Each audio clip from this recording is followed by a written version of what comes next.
Hey everybody, I want to do a quick video on investor facts because these are something that are incredibly important and potentially powerful to convince someone to invest in your company, but I don't see them done all that often. So it is a potential source of competitive advantage for you if you do it. I'll just start out by saying, look, you're probably like me.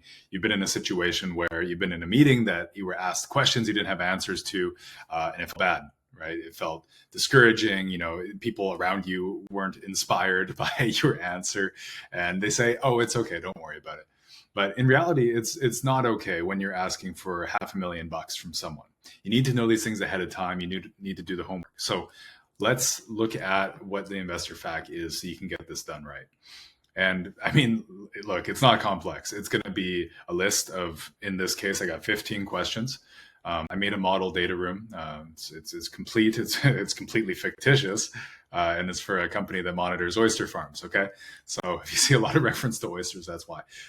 What I did was once I was done it, I shot it full of holes, right? I went full red team.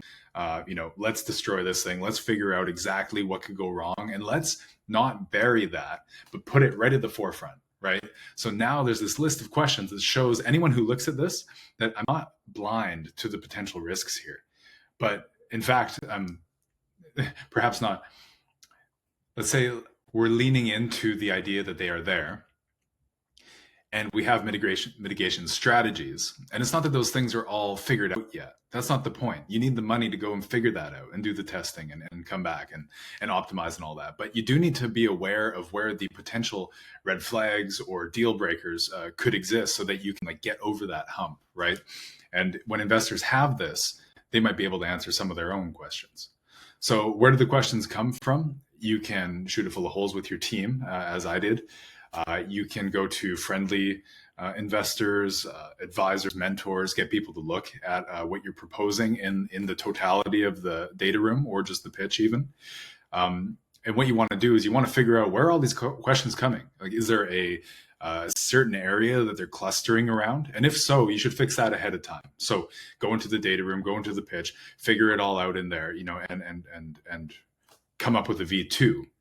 And if there are things that are just risks that just exist, then put them here, right? Okay, now, for instance, I got 15 of these things. And look, we don't have the answers right now, but we're going to find them. We know what they are. We're going to go find them. And you want to do all this thinking in advance of starting your raise. Because the thing is, once you get out there into a production run, if you will, you are going to do price discovery. You're going to do all kinds of data collection and discovery once you get out into the market. But the thing is, you're only going to have one chance with any given investor. And when you go to the top 5, top 10 investors you want to work with, you want to make sure that you've done this thinking first.